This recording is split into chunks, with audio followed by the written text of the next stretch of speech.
A very good morning, 12th class. How are you, students? I hope you are fine. And students, I hope you are able to understand that inflationary gap and deflationary gap, because today I will continue your chapter 7. I have not mentioned today's your chapter 7 because this is a I needs to board a lot of space. So your chapter 7, that is problem of deficit demand and problem of excess demand.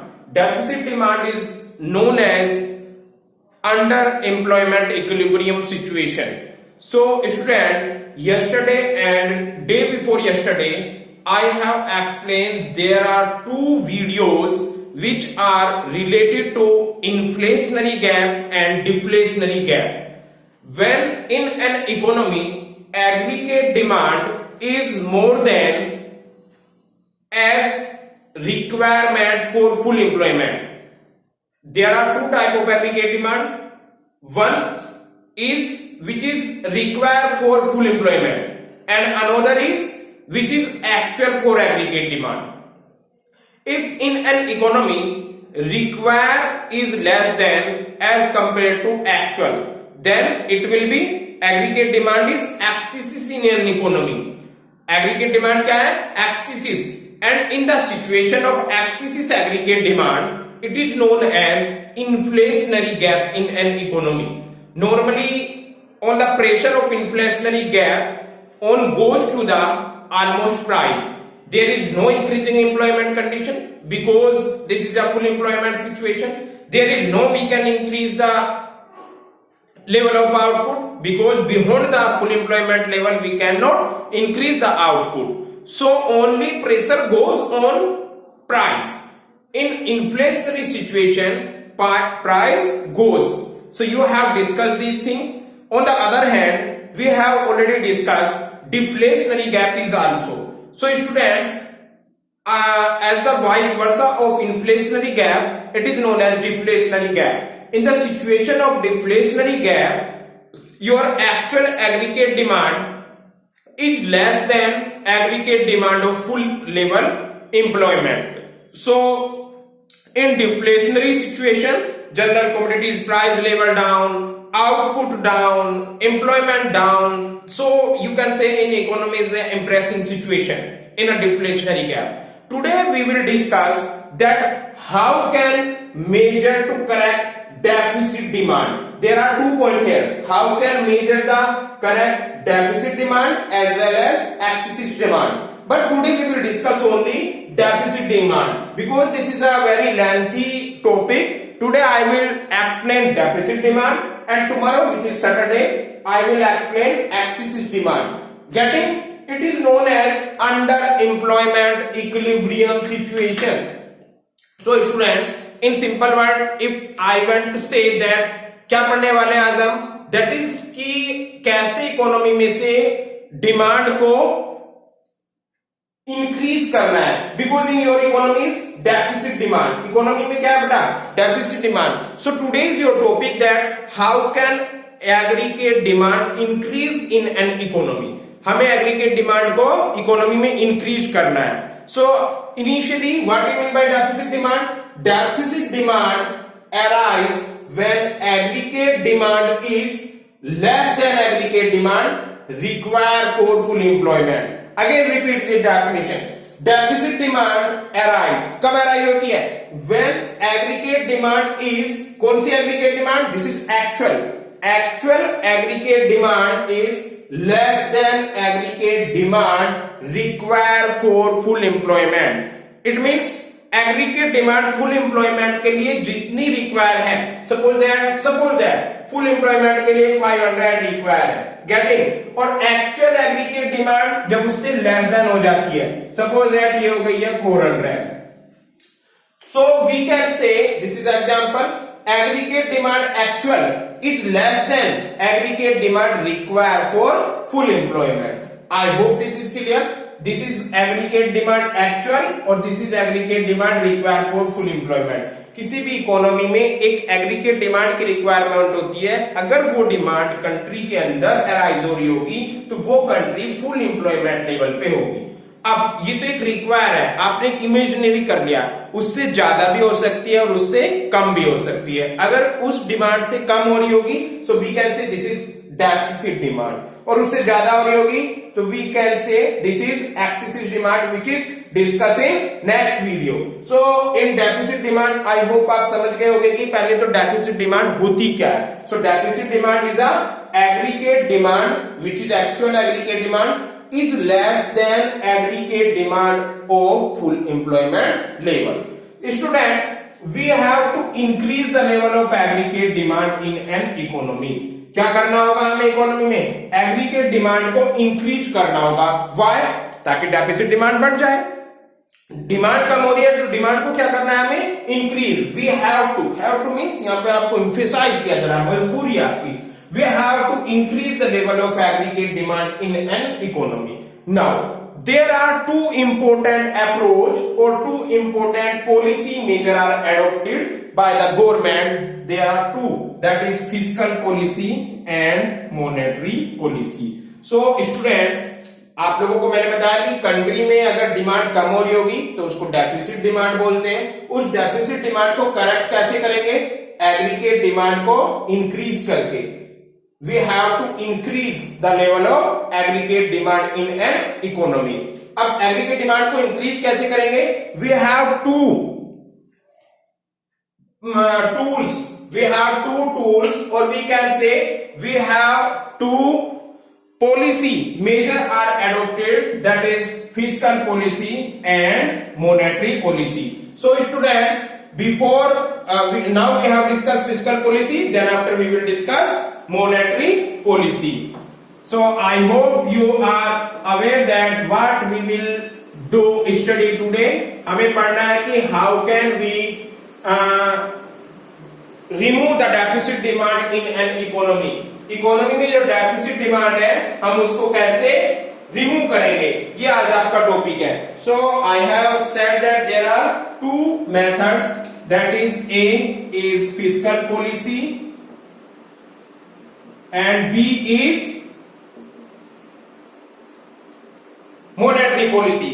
So we will discuss fiscal policy. Fiscal policy measure भी आप बोल सकते हैं, fiscal policy measure। चलिए measures में लिख देता हूं, which is यहां पर ऑलरेडी मेंशन है। स्टूडेंट्स, इन फिस्कल पॉलिसी मेजर दो पॉलिसी बताई मैंने आपको, फिस्कल पॉलिसी और other hand monetary policy. Fiscal policy government खुद रेगुलेट करती है और मॉनेटरी पॉलिसी रेगुलेट कराती है गवर्नमेंट आरबीआई से। So what do mean by fiscal policy? पहले तो आप ये देखो फिस्कल पॉलिसी का क्या रोल प्ले होना चाहिए on the situation of deficit demand. Very simple, बहुत सिंपल आंसर है। फिस्कल पॉलिसी को क्या करना चाहिए? हमें एक ऐसी पॉलिसी डेवलप करनी है, हमें एक ऐसी पॉलिसी बिल्ड करनी है कि कंट्री में एग्रीगेट डिमांड राइज अप हो जाए, टोटल कंट्री की एग्रीगेट डिमांड इंक्रीज हो जाए। सो उसके लिए जो गवर्नमेंट के टूल्स हैं, this is a fiscal policy, and in this situation this is known as taxation and public expenditure. ये पॉलिसी रिलेटेड होती है गवर्नमेंट के एक्सपेंडिचर से और गवर्नमेंट के टैक्स से। So in this policy we will discuss that how government क्या करती है in this situation. So first is increase in public expenditure. इसका फर्स्ट पॉइंट होगा increase in public expenditure. I hope this is clear. First point क्या होगा fiscal policy में? Increase is public expenditure, और इसी को आप बोल सकते हो government spending. Students, in deflationary situation or in deficit demand, because deficit demand is known as deflationary situation, government को क्या करना है? Increase in public expenditure, this is known as fiscal policy. यानी गवर्नमेंट को अपने एक्सपेंडिचर को increase करना है। गवर्नमेंट के एक्सपेंडिचर कहां पे होते हैं बेटा? Like salary of the person, dam बनाना, रोड बनाना, infrastructure, railway, road, electricity etcetera. इन सभी चीजों पे गवर्नमेंट को अपना एक्सपेंडिचर बढ़ाना है। आपके माइंड में आ रहा होगा कि एक्सपेंडिचर से क्या होगा?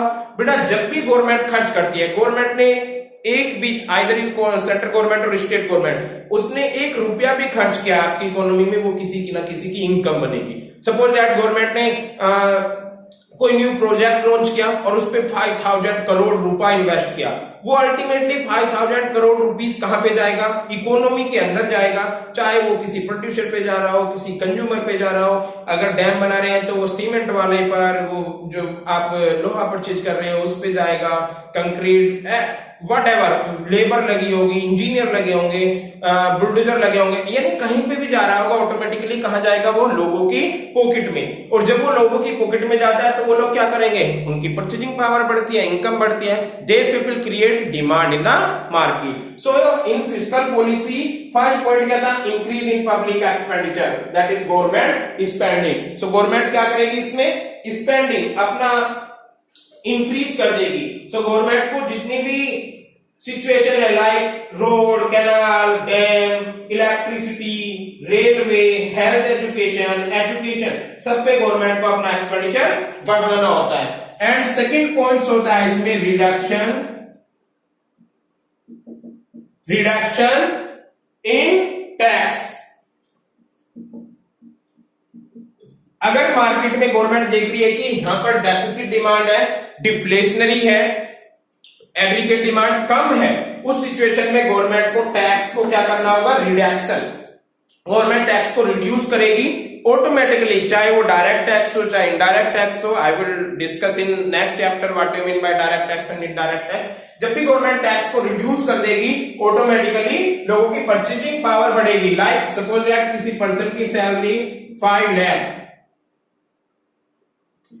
लाख रुपीज थी।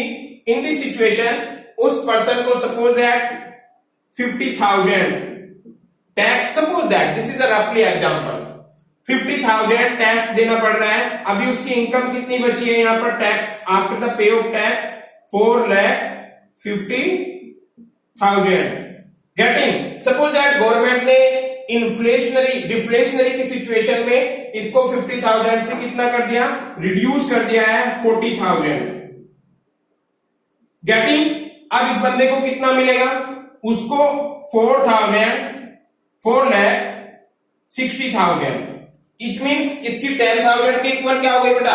परचेजिंग पावर इंक्रीज हुई। ये तो किसी एक पर्सन का बताया मैंने, लेकिन we have discuss here macro economics. अगर आप पूरी इकोनॉमी में अप्लाई करोगे तो कई हजार करोड़ रुपए लोगों की परचेजिंग पावर इंक्रीज हो जाएगी। और वो ये हमें करना था, डेफिसिट डिमांड टैक्स की रिडक्शन होते ही इंक्रीज हो जाएगी। आई होप आप ही लोगों को ये फिस्कल पॉलिसी समझ आया।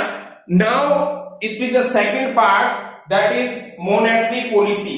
Monetary policy is the second part of this major getting. इसमें केवल 2 ही पॉइंट है, गवर्नमेंट का पब्लिक एक्सपेंडिचर इंक्रीज करना और सेकंड इन टैक्स को रिड्यूस करना।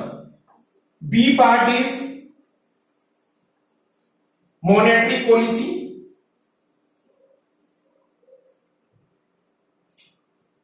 that is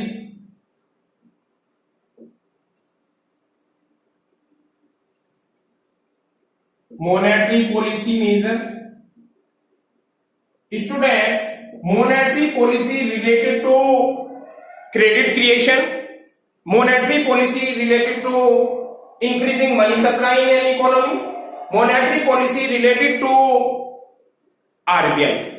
physical policy government खुद रेगुलेट कराती है, अपने आप टैक्स को इंक्रीज करती है अपने एक्सपेंडिचर को, but monetary policy government instruction देती है कि मॉनेटरी पॉलिसी को मॉडिफाई कीजिए, चेंज कीजिए, और ये चेंज होती है bye the RBI, reserve bank of India getting. अब रिजर्व बैंक को करना क्या होता है?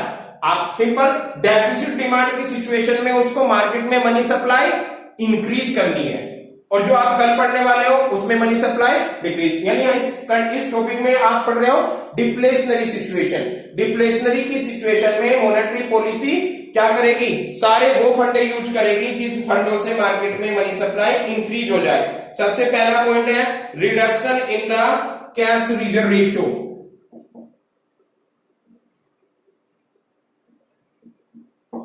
रिडक्शन in the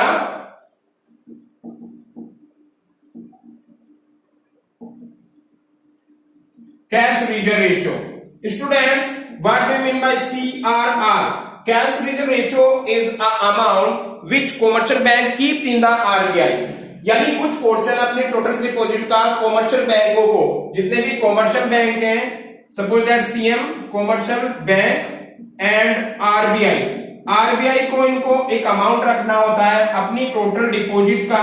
इनकी टोटल डिपॉजिट है उसको कहां पे रखना है, उसका कुछ परसेंटेज आरबीआई में इनको फिक्स करना होता है। सपोज दैट किसी भी बैंक पे 100 करोड़ रुपीस इसकी टोटल वर्थ है कॉमर्शियल बैंक की। आरबीआई ने डिसाइड किया टोटल डिपॉजिट का 5% कहां पे रखना है इनको, आरबीआई में। सपोज दैट इसका 5% कितना बचा, 5 करोड़, तो 5 करोड़ यहां पर चला गया। गेटिंग, बैंक के पास कितना हुआ, 95 करोड़। यानी वो 95 करोड़ मार्केट में मनी सप्लाई कर सकता है, लोन दे सकता है। डेफिसिट की सिचुएशन में आरबीआई इसको 5% से 4% कर देता है। आरबीआई ने इसको 4% किया, अब यहां पर इसको कितना रखना पड़ रहा है, इसका 4% यानी 4, और अब मार्केट में वो लोन कितना दे सकता है, 96। यानी पहले 95 दे रहा था, अब कितना दे सकता है, 96। तो जितना कैश रिजर्व रेशो इंक्रीज होगा मार्केट में मनी सप्लाई डिक्रीज होगी, कैश रिजर्व रेशो डिक्रीज होगा उतना ही मनी सप्लाई इंक्रीज होगी। There are indirect relationship between cash reserve ratio and money supply. जितना मार्केट में कॉमर्शियल बैंक के पास बच जाता है अमाउंट, वो मनी सप्लाई यानी मार्केट में लोन दे सकता है। और लोन किसको देगा, जनरल पब्लिक को। पब्लिक की परचेजिंग पावर इंक्रीज होगी, और इंक्रीज होगी तो एग्रीगेट डिमांड यहां पर डेफिसिट से हट जाएगी। यानी कैश रिजर्व रेशो क्या हुआ बेटा, ये एक ऐसा रेशो होता है जो कॉमर्शियल बैंकों को आरबीआई के पास कुछ फॉर्म में, लिक्विड फॉर्म में रखना पड़ता है। गेटिंग, डेफिसिट डिमांड की सिचुएशन में इस लिक्विड को आरबीआई कम कर देता है, और इन्फ्लेशनरी या एक्सेसिव डिमांड की सिचुएशन में इसको बढ़ा देता है। अगर कम कर रहा है तो कॉमर्शियल बैंकों को आरबीआई के पास अपनी टोटल डिपॉजिट का कम अमाउंट रखना पड़ेगा। अगर वो वहां पे कम अमाउंट रख रहे हैं तो मार्केट में लोन ज्यादा दे सकते हैं। आई hope this is clear, this points. Next point that is reduction in bank rate. Reduction in bank rate.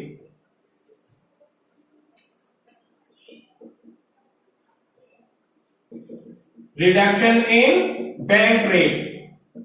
Students, bank rate is rate in which commercial bank take loan from RBI. जिस rate पे commercial bank RBI से loan लेते हैं वो होता है bank rate. Inflation deflation की situation में बैंक रेट को रिड्यूस कर देगा आरबीआई। जैसे ही रिड्यूस करेगा कॉमर्शियल बैंकों को लोन सस्ता मिलेगा। अगर वो सस्ता मिलेगा तो वो आगे को लोन फॉरवर्ड और भी चीपर कर सकते हैं। सपोज दैट आरबीआई ने bank rate, suppose that 10% decide किया है, आरबीआई से कॉमर्शियल बैंक लोन ले रहे हैं। दिस इज आरबीआई, 10% उसने बैंक रेट डिसाइड किया है, this is bank rate. Getting, suppose ये बैंक ले रहा था बैंक रेट, और इसके बाद उसने जनरल पब्लिक को लोन दिया विच इज इंटरेस्ट रेट। समझ आया बेटा, इंटरेस्ट रेट वो रेट होता है जिसपे कॉमर्शियल बैंक हम लोगों को लोन देते हैं।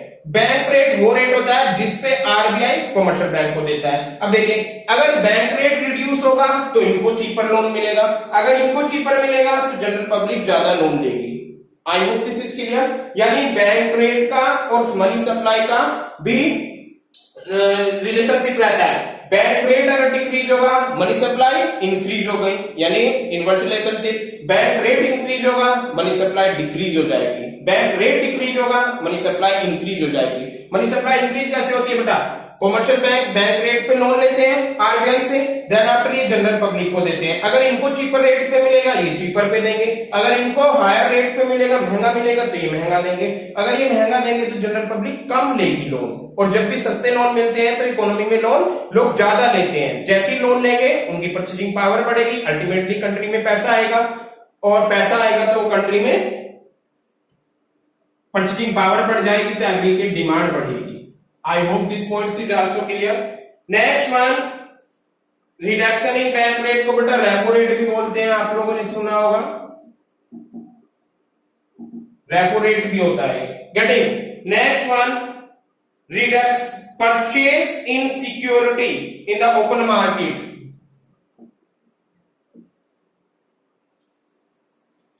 I will see purchase of securities in the open market. बेटा गवर्नमेंट ओपन मार्केट में सिक्योरिटी भी सेल एंड परचेज करती है। सिक्योरिटी एक ऐसा सर्टिफिकेट होता है जो गवर्नमेंट मार्केट में सेल कर देती है कमर्शियल बैंकों को, और कमर्शियल बैंक उसको लेके क्या करते हैं, आरबीआई से पैसा ले लेते हैं।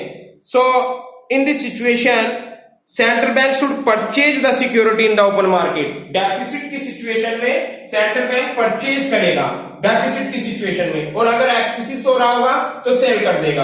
अगर इसको परचेज कर रहा है तो ऑटोमेटिकली आरबीआई के पास क्या आ रहा है, सिक्योरिटी आ रही होगी, और कमर्शियल बैंकों के पास पैसा आ रहा होगा।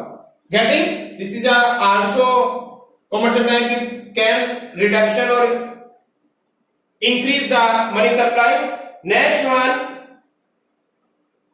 reduction in margin requirements.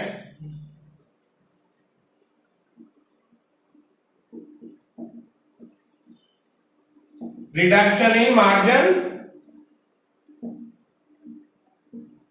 Students, margin requirement एक ऐसा इंपोर्टेंट टूल्स होता है आरबीआई के पास जिससे मार्केट में मनी सप्लाई को इंक्रीज या डिक्रीज किया जा सकता है।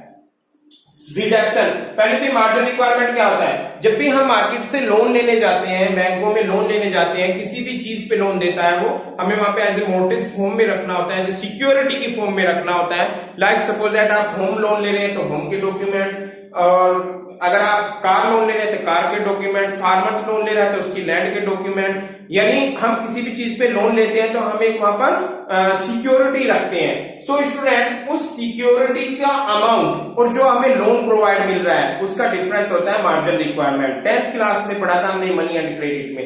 I will explain with the help of example.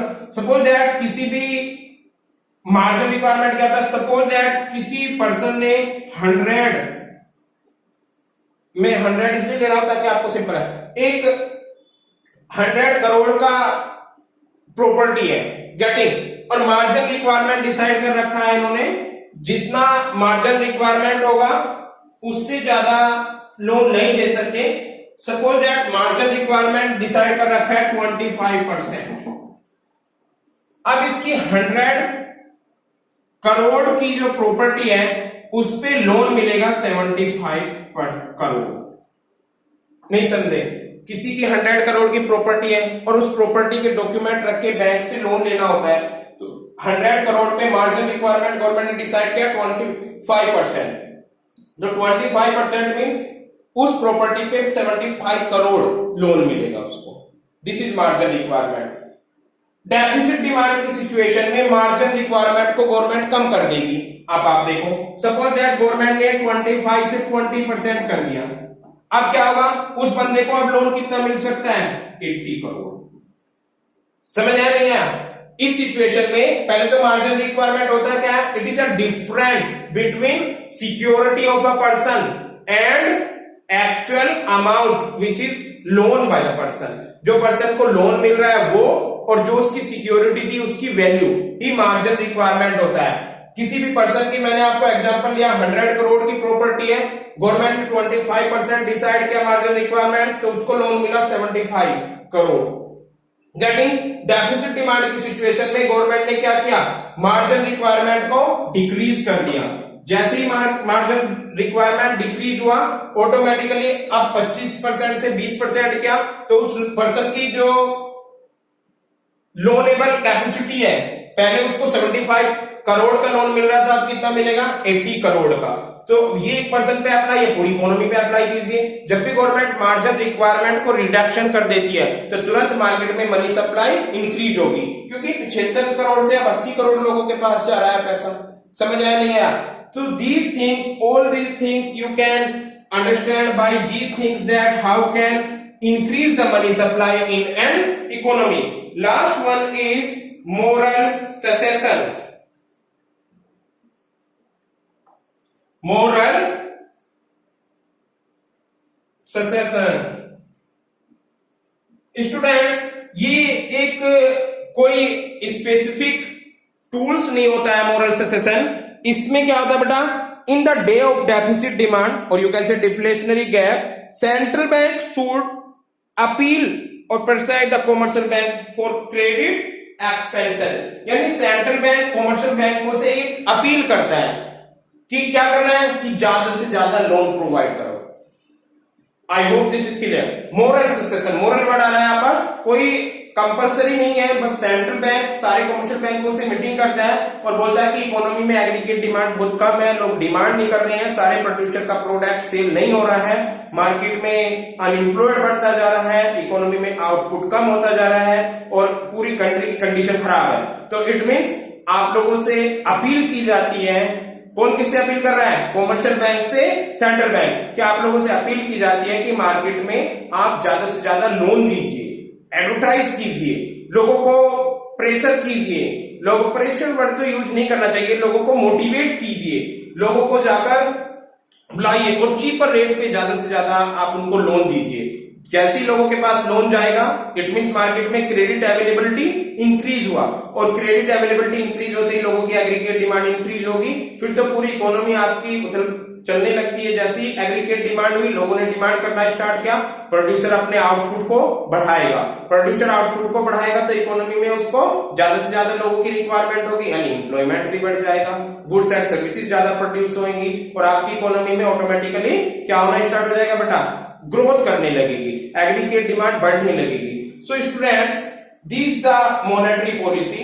In this situation fiscal policy में मैंने बताया ये सारी पॉलिसी गवर्नमेंट तब भी यूज करती है जब आपका इन्फ्लेशन होता है और डिफ्लेशन में भी। आज आपको सारा डिफ्लेशनरी गैप, जो कि ये होता है, डिफ्लेशनरी गैप क्या होता है, which is when aggregate demand is decreasing. So जब भी आपके एग्रीगेट डिमांड डिक्रीज हो जाती है इकोनॉमी में, वो डिफ्लेशनरी गैप होता है और डिफ्लेशनरी गैप की सिचुएशन में हमें एग्रीगेट डिमांड को इंक्रीज करना होता है। तो इंक्रीज करने के लिए गवर्नमेंट के पास कितने टूल्स हैं, there are two tools, that is fiscal policy and monetary policy. Fiscal policy क्या होता है बेटा, फिस्कल पॉलिसी में गवर्नमेंट अपने एक्सपेंडिचर को इंक्रीज करती है, कब, जब डेफिसिट डिमांड हो, और टैक्स को डिक्रीज करती है। जितने गवर्नमेंट के एक्सपेंडिचर बढ़ेंगे उतनी ही मार्केट में एग्रीगेट डिमांड इंक्रीज हो जाती है।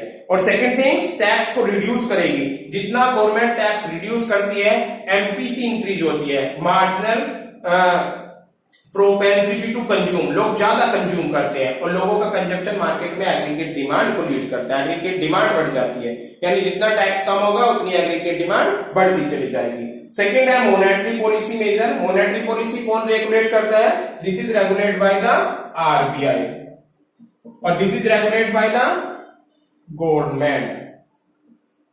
1 मार्क्स में क्वेश्चन आ जाता है, गवर्नमेंट फिस्कल पॉलिसी को खुद रेगुलेट करती है क्योंकि टैक्स गवर्नमेंट डिक्रीज करेगी और अपने एक्सपेंडिचर को भी गवर्नमेंट डिक्रीज करेगी। मॉनेटरी पॉलिसी में क्रेडिट को इंक्रीज डिक्रीज किया जाता है, मार्केट में लोन, मार्केट में मनी सप्लाई को कम या ज्यादा किया जाता है। तो आरबीआई के पास ये टूल्स होते हैं, रिडक्शन इन द सीआरआर, सबसे पहले वो सीआरआर को रिड्यूस कर सकता है। जैसे ही उसने सीआरआर रिड्यूस किया तो टोटल कमर्शियल बैंकों को आरबीआई के पास कम अमाउंट रखना पड़ेगा, अगर कम अमाउंट रखेंगे तो वो मार्केट में बचे हुए अमाउंट से लोन ज्यादा दे सकते हैं। बैंक रेट कम कर देगा वो, that is repo rate. Repo rate वो रेट होता है जिस रेट पे कमर्शियल बैंक आरबीआई से लोन लेते हैं। अब कमर्शियल बैंक क्यों लेंगे लोन लेने के लिए, आरबीआई से लोन लेंगे फिर जनरल पब्लिक को लोन देंगे, अगर उनको चीपर रेट पे लोन मिलेगा तो वो चीपर रेट पे आगे दे सकते हैं। और इकोनॉमी में लोगों की टेंडेंसी होती है जब उसको चीपर रेट पे लोन मिलता है वो लोन ज्यादा लेगा। Getting, so reduction in bank rate, देखो सीआरआर रिडक्शन हुआ है, ये भी रिडक्शन हुआ है, बैंक रेट भी रिडक्शन हुआ है। Purchase of security in the open market, यहां पर परचेज करेगा, ओपन मार्केट में सिक्योरिटी सेल एंड परचेज होती है। सिक्योरिटी एक ऐसा सर्टिफिकेट होता है जो आरबीआई परचेज करती है और परचेज करने के बाद लोगों के पास पैसा आ जाता है। बैंक नॉर्मली कमर्शियल बैंक की सिक्योरिटी परचेज करते हैं, जैसे सर्टिफिकेट हुआ, उस सर्टिफिकेट को कैनरा बैंक सपोज पीएनबी ने एक सिक्योरिटी परचेज की वहां से, तो अपना आरबीआई ने सिक्योरिटी के बदले उनको पैसा दे दिया। Reduction in margin requirement, margin requirement मैंने बताया था आपको, डिफरेंस बिटवीन जो हम लोन ले रहे हैं और जो हम सिक्योरिटी रख रहे हैं। तो अगर वो बीच में कम हो जाएगा तो ऑटोमेटिकली लोनेबल फंड ज्यादा होगा। और लास्ट वन मोरल ससेशन, यानी सब कुछ जो ये फंडे हैं इन यूज करने से क्या हो जाता है मार्केट में, increase money supply. I hope this is clear to every student. Students, ये टॉपिक था आपका measure to correct deficit demand under employment equilibrium. Tomorrow I will discuss again this points. This is बस changing क्या आएगा, measure to correct excessive demand. Getting? So ये सारे point होंगे, बस इनका क्या हो जाएगा, ये इनवर्स हो जाएंगे। इनवर्स मीन्स जहां पर सब जगह रिडक्शन लिखा हुआ है यहां पर इंक्रीज हो जाएगा। आई विल एक्सप्लेन कैसे वो सर्कल में वर्क करता है। So this is sufficient for today. Thank you so much to help class.